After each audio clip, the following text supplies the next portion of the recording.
before getting there, we may start with Benjamin Netanyahu's latest interview on 60 Minutes. When he was asked about how do you see the future of the war in the Middle East, he said we are months away from putting an end to the war. And what does it mean when he says months away, and who's gonna fight for him, and what is the current situation with the fight in the Middle East? Benjamin Netanyahu telling you you're months away from something. I think you have to be careful, because I think for the last 30 years he's been telling us that we're a few years away or months away from Iran having a nuclear bomb. So apparently his relationship with the calendar is very loose. I don't really give a damn what Benjamin Netanyahu says, because he's irrelevant nowadays. We're talking about a situation where the United States no longer possesses the capacity to wage meaningful armed conflict against Iran in a conventional manner. The President Trump is running up against some very hard realities that he may be dismissive of it on the White House lawn when he says, I don't care about the economic cost of the American people. It's about the Iranian nuclear bomb. Well, there is no Iranian nuclear bomb, but there is a huge economic cost to the American people, which will manifest itself politically to the detriment of the president. And Benjamin Netanyahu needs to understand, as most Israelis do, that the moment you screw around with the American economy and you're on the wrong side of that equation, as in you're the one responsible for the downward slide and you're not affiliated with the upward recovery, you're the problem, not the solution. And right now, Israel is very much the problem, very much the problem. Israel can do nothing without the United States. And right now, we're looking at Israel's support in the United States plummeting. 60% of the American population apparently is not inclined to be favorably supportive of Israel. Benjamin Netanyahu just slightly, 59%. But I think the margin of error might put him over on either, But the point is, no one cares what he says anymore because his words are irrelevant. I mean, yes, Israel is a troublemaker. Yes, Israel will cause trouble. But the idea that Israel is now the driver in the seat, no. And I would also, you brought up China, and now you brought up Israel. You and I think others understand the role Israel played in fomenting this conflict. Netanyahu and his Mossad director went to the White House on February 11th and sold the president a bill of goods. And there we are. Now we're at war. The president now is holding a bag of crap. I mean, all the honey and roses that are supposed to come out of this conflict, no, it's turned into be just 100% cat shit, and it smells horrible. And the president doesn't know what to do. Israel's not the solution. It's the problem now. And Netanyahu's out of the driver's seat. But the other thing people need to realize is that there was a larger agenda at play here than just a greater Israel. Yes, that appeases a certain Zionistic element that has seized control of American foreign policy making and, has heavy influence in the deep state. But Trump is playing a bigger game, a game of global domination. I mean, it's sort of hilarious now to look back on all the lies he told us when he ran for office. Everything he said was a lie. He wasn't seeking to redefine a relationship with the world where the rules-based international order was no longer the driver, that the United States would recognize that we live in a multipolar world. No, Trump was lying the entire time. He wants to dominate the entire globe. That's his persona. We should have known it. We know who this man is. We know that he's the biggest egomaniac in the world. He can never share anything with anybody. Donald Trump wants to be large and in charge. And what we're seeing with China is, the decapitation of Maduro in Venezuela was supposed to combine with the decapitation of Khamenei in Iran to create a situation where these two nations that were providing oil to China, one of the world's largest economies and a major competitor of the United States, by controlling the flow of energy to China, we were seeking to retard Chinese economic potential and create opportunities for us to, fill the void in the Pacific, especially. That's what this conflict was about. It was never about Iran's nuclear program at all. That was just the excuse that the president used to sell the war to the American public. And that excuse is wearing very thin right now because, at the end of the day, even though we don't demand evidence leading up to a war. Once the war impacts our bottom line, we want evidence. And it appears that there is no evidence that Iran posed a threat. The president has a policy problem, a narrative problem. But he also has a larger geopolitical problem because the world that he was trying to create has come collapsing in on him. The effort to control the flow of energy to China has failed. I mean, yes, China is choked off, but he isn't going to China to dictate terms of the Chinese surrender, which was his original intent last month, which is why he had to cancel the trip. He's going to China basically to plead for help, to ask the Chinese, how do we get out of this? We together get out of this mess that we're in. And the Chinese, I think, will remind them that it's a mess you created, but we're here to help. And they'll try and find some way out. But, this isn't about Benjamin Netanyahu in the driver's seat. This is about Donald Trump's failed global vision, Scott Bessent's failed global vision. I mean, we keep talking about, Pete Hegseth, the necessity of Pete Hegseth's head to roll because of the incompetence of this military campaign. But the incompetence of Scott Bessent is playing out as well. This is a man who has consistently sought to use the energy markets to bring nations to their knees. He specifically said, we're going to bring Russia to its knees. How'd that work, Scott? Not too good, right? Yeah. And now he wants to bring China to its knees. Not working out too good, is it, Scott? And so the president, I think, is going to put his head on Bessent's head on the chopping block. He's getting just bad advice all around. But on Netanyahu, he's an aging, sick man who has no meaningful political support in Israel. He's holding on through the fabrication of security threats that have only brought harm to Israel. What problems has he solved? He hasn't solved Hamas. Just ask the IDF how it's going in Lebanon with Hezbollah. We blew up Hezbollah. We killed Nasrallah. We had the pager thing. We're so good. Wait a minute. Why are Israeli soldiers dying by the bushelful every day? Oh, because Hezbollah is alive and well in fighting and winning. They haven't solved the Syria problem. That is a very big issue. They have a new problem in the way of Turkey, ascendant. And then Iran was supposed to be decapitated, terminated. It's there. And its support for Hezbollah is growing. The linkage that was thought to have been broken when Syria collapsed has now been, reestablished. And Iran also has a very strong ally with Ansarallah in Yemen.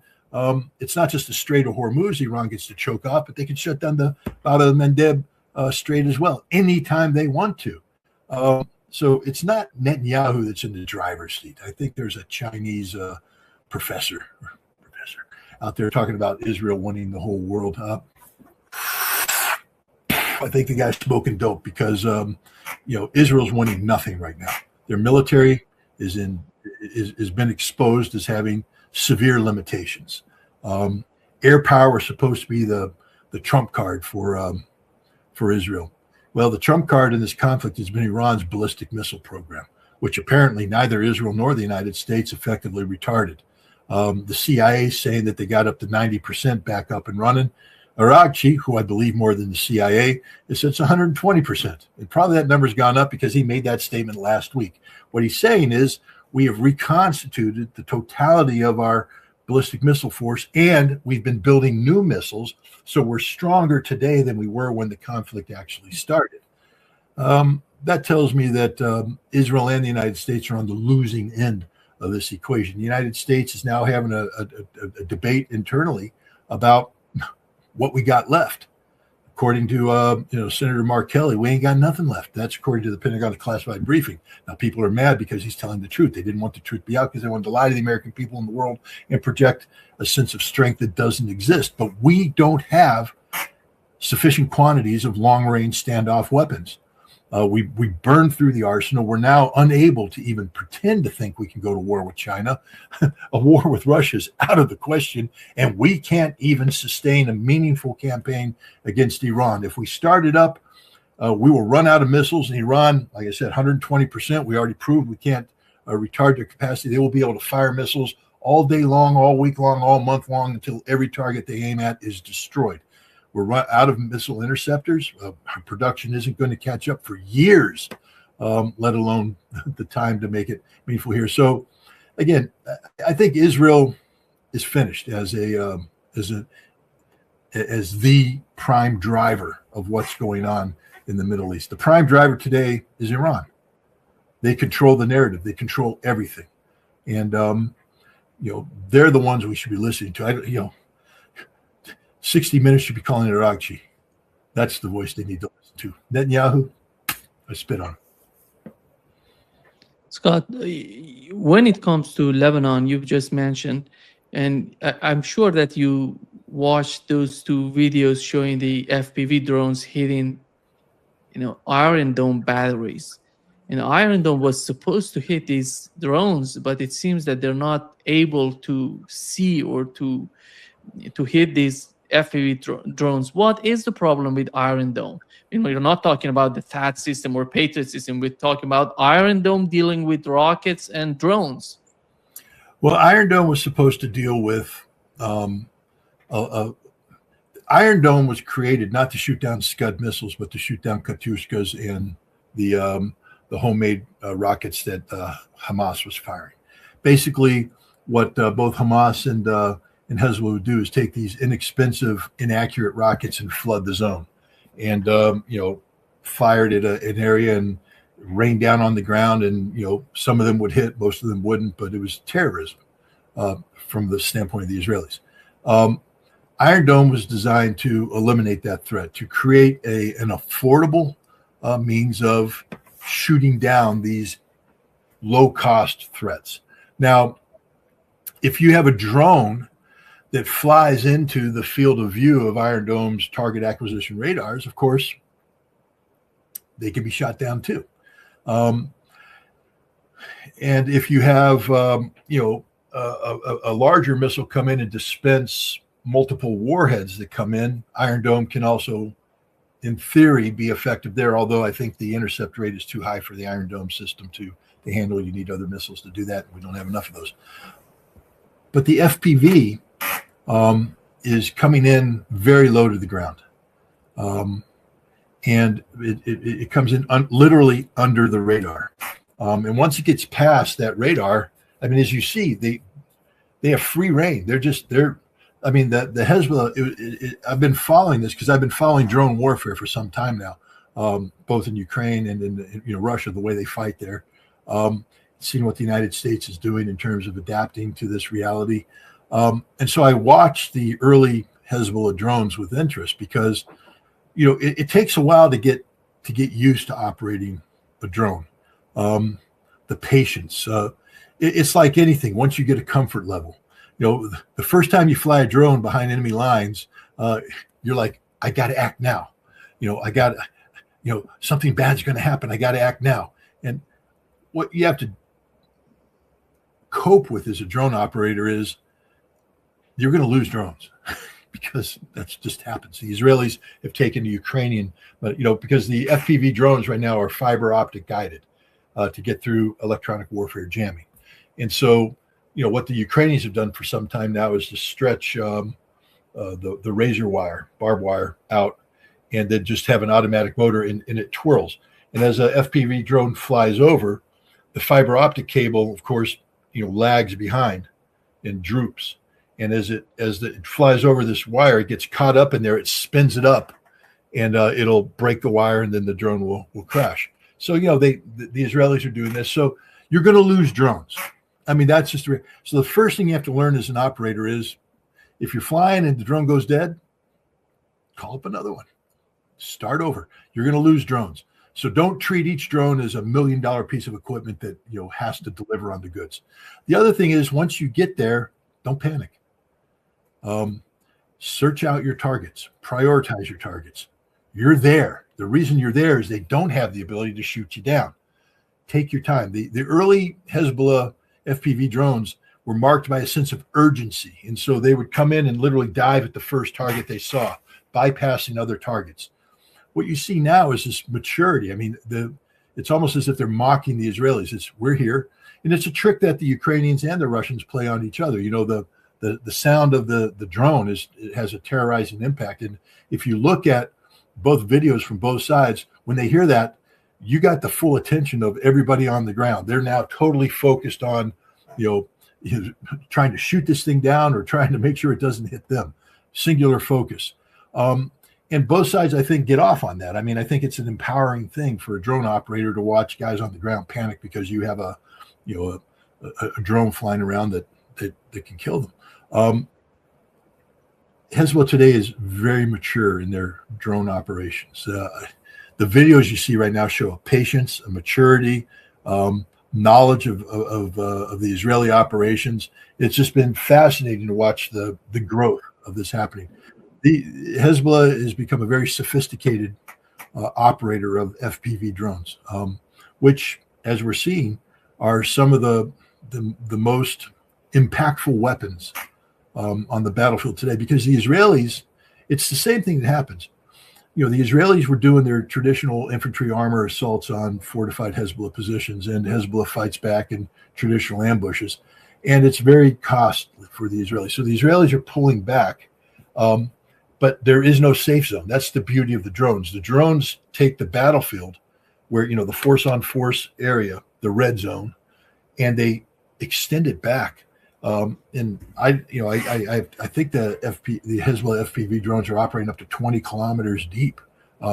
In Russia and Ukraine, they're going 50, 60 kilometers deep in some cases. And if Hezbollah can start projecting FPV drones 60 kilometers into Israel, Israel's going to have a big problem because there will be no safe zone. This is one of the things that's happened in Russia. People say, why are the Russians so slow? Well, gosh, guys, why don't you try fighting in drone warfare? You don't get to drive your logistics up to the front lines, offload, and go into combat anymore. You're offloading 15 kilometers shy, and then the troops have to move in on foot or come in with light vehicles to escape the drone blanket, and come in there. You can't mass troops anymore because mass troops invites drone activity. And so the whole war has been broken down into little penny packet combat activities taken across a broad front, which the Russians are winning, but it takes more time. Israel is going to find out right now that it can't sustain frontline combat with Hezbollah anymore because to generate the force creates opportunities for FPV drones. And then, in order to get that force up there, you've got to go through a 20-kilometer highway of death. There's southern Lebanon. It's not like a wide network. There's only a handful of traffic corridors that the Israelis can operate on. And if those traffic corridors start being interdicted by Hezbollah drones, the Israelis have a problem. And these videos prove that. Scott, before coming to this live, before starting this live, I was watching one of these Iranian commanders talking to Friday prayers in Iran. He said the question on the part of Iranians is not if the United States is going to attack or not. The question is, what would be the sort of attack? The attack is going to be assassination again, or they're going to attack with some sort of invasion, or they're going to start attacking, infrastructures in Iran. And this is the calculation on the part of Iranians. And when it comes to Netanyahu, I'm sure, because he said that in 60 Minutes in this interview, he said that he wants the continuation of the war. But what is your understanding and the reality of the continuation of the war? Because Donald Trump is going to get back on Friday. He's going to be in China. He's going to get back on Friday. If he wants to start the war, it's going to be on Saturday, Sunday, which is, the market is closed and he can start the war. And what do you make of it? Let's preface this by pointing out that before Donald Trump went to China, somebody else went to China. I think his name was Arakchi, and I think he's the foreign minister of Iran. He also went to Russia and met with Vladimir Putin. And, one of the messages that apparently Arakchi gave to Putin, who then gave it to Trump in a 90-minute phone call, was the consequences of renewal of major kinetic activity against Iran. I don't know the details of it, and it hasn't been spelled out, but my understanding, reading the tea leaves, and you can correct me if you're wrong. If I'm about to say anything that you're like, no, Scott, that's not what's happening, please, because I'm reading tea leaves, and that's never the best way to do it. I'd like to hear it straight up.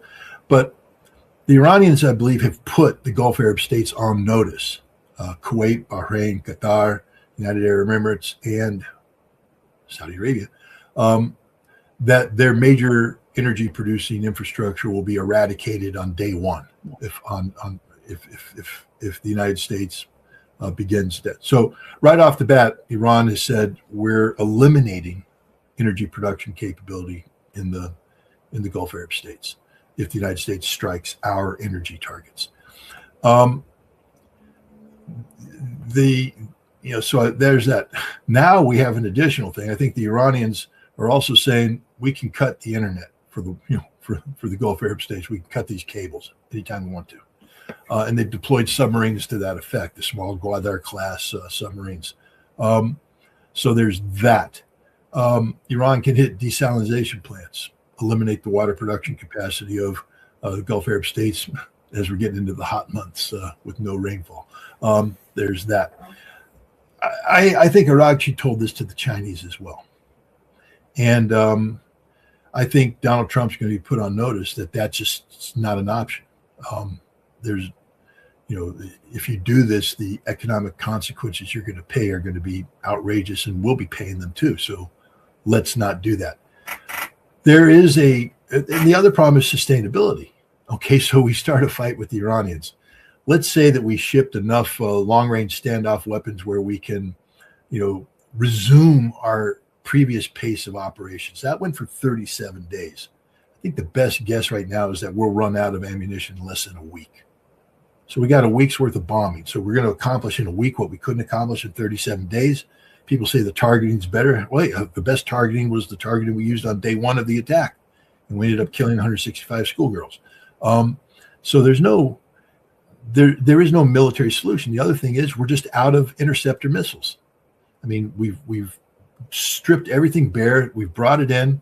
The Iranians will flood the zone. We'll deplete our stocks. The Gulf Arab states will deplete their stocks, and then we'll just be sitting ducks for an Iranian ballistic missile force that has gotten stronger, not weaker, over time. And I think this will be told to Donald Trump. So those who say that there could be a resumption of military action on Saturday, if I were betting, I'd say no. That doesn't mean that it's not going to happen. Of course, we're dealing with a madman in the president, literally an insane individual. I get a lot of pushback on that. People don't realize that I've actually been studying this issue for some time now. In 2019, I attended a conference that was televised on C-SPAN of psychiatrists and psychologists, board certified, head by Bandy Lee, a doctor from Harvard Medical, Harvard Medical. And they were making the case that Donald Trump was a malignant narcissist and that he manifested in a mental illness. Now, at that time, I pushed back. And I said, first of all, the Goldwater rule says you can't make a long-distance diagnosis, so what the hell are you doing? And, Donald Trump isn't that. Donald Trump's just a guy with an ego. He's a narcissist like almost every politician is, but to say malignant narcissism, blah, blah, blah. Well, Bandy Lee and her colleagues have been vindicated. 100%. This man is mentally ill. The proof is in the pudding. It's there for everybody to see. He's not a president. He's a cult of personality. I just came back from Washington, D.C. That son of a bitch drapes his image over buildings as if he's some sort of god or, all looming Caesar face there. Donald Trump looking down on you. That's not what this country's supposed to be about. This is a man who tries to bribe senators to get his name on tunnels and railroads and airports. Why? Because it's a cult of personality. So we don't know how he's going to respond. It's very difficult as a geopolitical analyst or a military analyst or an energy security analyst to think logically when we have to deal with the mentally ill because they don't think logically. But in case he has a moment of coherence in China, I think he's going to be told that there is no military solution, that you can't win what you're about to start. In fact, it'll only get worse for you. And I think Donald Trump one of the ways that the narcissism plays in favor of a peaceful outcome is hopefully people are telling him, Mr. President, your legacy is on the line here. This isn't just about a defeat against Iran. We're talking about your political defeat at the polls in November that could lead to the demise of everything you've worked for. that the Trump brand will be torn down. There will be no Trump going forward. You will be eradicated from the history of the United States. And maybe that's enough to get him to say, well, maybe let's seek peace and to change. I think he's playing a hard game. Donald Trump has a tendency to come in hard and then back off. He's not very good at the bully road. He got lucky in Venezuela. Frankly speaking, he got very lucky. That CH-47 MH-47 should have been shot down and everybody in it should have been killed. Instead, a brave pilot completed the mission and they were able to do it. But imagine if that helicopter had gone down and 30 to 40 Delta guys died with it. Where would we be? A whole different world. So he got lucky in Venezuela and his luck ran out against Iran. So, this is a man who there is no military solution. He needs a political solution. And I think the Chinese and the Russians are going to work with him to give him that. They're not going to do it directly. Of course, that's not how diplomacy works. But look, we know Vladimir Putin's a very smart man. We know, if you listen to his Victory Day speech, how he was stroking the ego of Donald Trump. Because he knows that's how it's just smart politics. And I think Xi Jinping, look, there's a lot that can be said by China right now about America, about American policy. And if you notice, the Chinese have been relatively silent going into this week. They're not, they're pulling their punches. They're not coming in for the knockout blow because they recognize the necessity of a brokered deal. And they want to be in a position to broker that deal. And you do that by working with Donald Trump, not against Donald Trump. I think the response of Iran to the proposal, to the U.S. proposal, which little Donald Trump said it took 4 days to respond, but it basically, they needed less than 10 minutes to prepare that document. And this shows the timeline on the side of Iranians and the timeline on the side of Donald Trump. They're not just matching each other. And when it comes to, Scott, because looking at what Iran is talking about, putting an end to the war on all fronts, sanctions, frozen assets, it's not in the hand of the US president. That's why I think they're talking this way. They want something, if they reach some sort of agreement between two countries, not two presidents, because they had that failed experience with the United States with JCPOA. They had it signed by the president of the United States, Barack Obama, and then Donald Trump withdrew from the JCPOA because it wasn't ratified by the Congress. This is the mindset right now in Iran for those people who are hoping to have some sort of agreement with the United States. Yeah. What is your understanding of that? I'll go off of Sergei Lavrov's comments. The United States is agreement incapable. So if Iran is seeking that kind of agreement, it's never going to happen, not under Donald Trump, and frankly speaking, not under any democratic leadership. The United States, it's not just the president that's agreement incapable. The United States is agreement incapable. That's just a reality. So the best Iran's going to get is a deal. And that deal in 75 cents, I guess not even 75 cents anymore, $7.50 gets you a cup of coffee. That America's word is not its bond anymore. We're a nation of liars, cheats, we deceive. But people will make a deal when desperate. So the best Iran can hope for is a deal of desperation from an American president. But if Iran's waiting for America institutionally to rise up and do the right thing, it's not going to happen. We're agreement incapable. The deep state has populated the decision-making centers in America with people who believe in the nobility of American hegemony, the inevitability of American domination. We are the indispensable nation, and people still believe this nonsense. And they don't understand that the world's seeing through it.